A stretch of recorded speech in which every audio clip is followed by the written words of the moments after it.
You're a parent and you've chosen to take your son out of the system, Yeah. Bring him here. Do you want to explain a little bit about why you did that and what it's like here?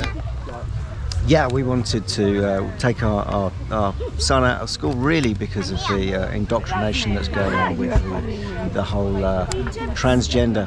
And as far as we're concerned, children should be in school to be educated, taught how to read, to write, not taught how to, not about relationships. That's really what parents should be doing with their children. So the whole thing with telling little children that they can decide whether they want to be a boy or they want to be a girl is just wrong as far as we're concerned.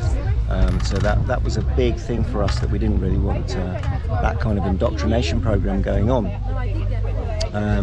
So we decided that he was going to come out of school and we were going to home educate and give him really sort of the opportunity to be creative and to grow and flourish as his unique sovereign being that he is, not just to fit in a box, which is what goes on in school really. They just teach them to only listen to authority, to be good consumers at the end of the day, and that's not really what we want for our sons. So with parenting, I think what a lot of parents are not doing is taking responsibility for their children. They're giving it all up to the schools. And the schools right now are just, they're not teaching children in the same way as they used to many years ago when I was at school.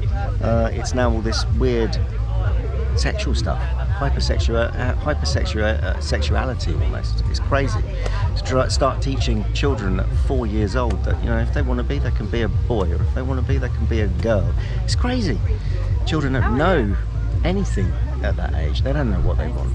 And if you tell them, if they're suggested that they can do that, then they just think it's a game, so they want to play along with those games. So for us it was a no-brainer to take him out of the system and really give him the opportunity to flourish, to be the individual, to be creative, and not be indoctrinated with all of the weird, almost child grooming really, I think, that's going on in the schools these days. And certainly recently we've seen things like all of the transvestites going around libraries and reading stories and being dressed totally inappropriately in front of the children, and they're like sex workers. What are they doing with sex workers teaching children 4 years old, 5 years old in our system, in our schools, in our libraries? What is that all about?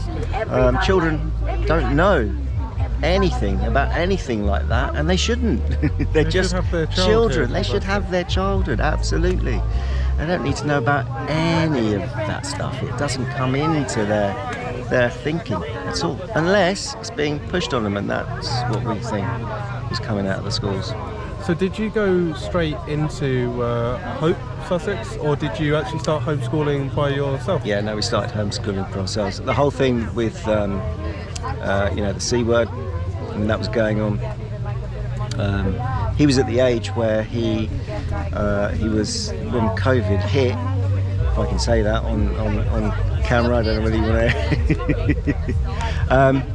When that all happened, and they were going through all these crazy rules and regulations with masks, and we just wanted him away from it, totally away from it, because we had a situation where the school wanted the parents to wear masks standing in the playground when the children would come, when you were picking up the children, but none of the teachers had to.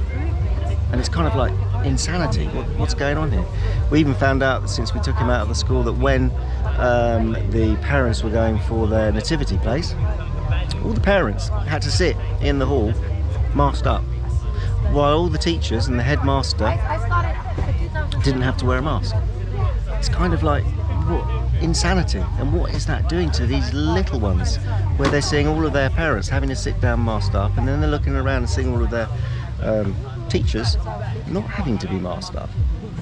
And the whole thing of them coming out of the classroom at the end of the day at school and seeing all the mums and dads all in the playground with their masks, what's that doing to their psyche. They can't see the parent's face. I remember when I was a kid, you know, leaving school, and I'd see my nan and she'd smile and wave at me. Looking for the smile.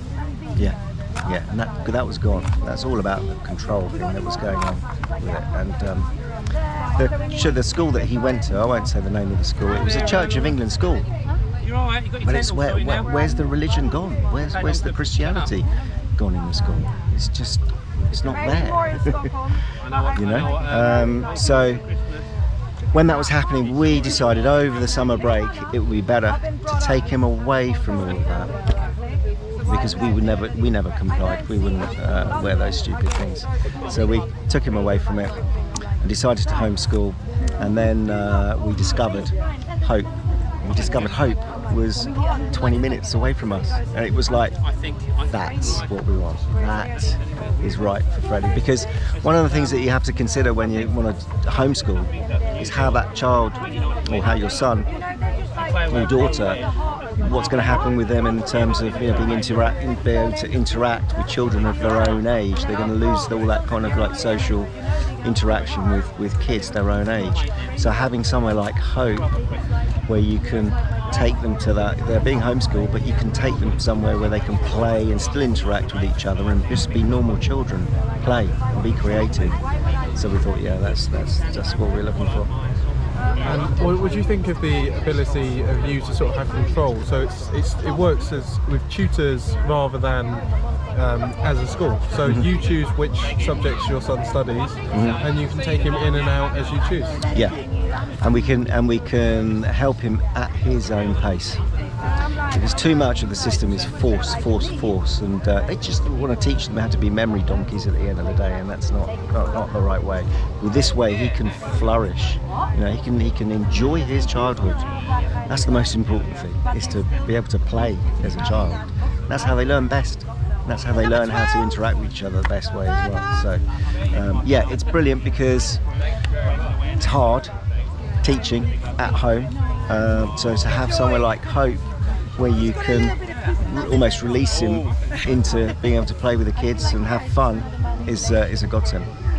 And do you hope to see more of these? Do you hope to see more HOPEs? I'd love to see loads of HOPEs spread all over the UK. It's what's needed, because parents really need, I shouldn't even say parents, I mean that's kind of a very state word, you know, mothers and fathers should take back responsibility for their sons and daughters. Given up the responsibility because they're all too busy trying to focus on their careers and stuff that really is not as important as if you have a kid. You're responsible. You give your time, yeah. And just saying, well, I'm just too busy because I'm working all the time. It's not good enough. It's really not good enough. Probably very much why we're in the society we're in today, right now. When we see everything that's going on, is because people have lost that sense of responsibility. If you're going to have a son or a daughter, then that's your time. That's your time taken up for the next at least 18 years of their life, minimum. And just to have them as a this is just obviously my opinion, but if you have a kid, it's not a commodity. It's not just something you just buy. It's something that you want to properly nurture and bring up. So that's why we decided to do it that way. Well done. Yeah, thank you.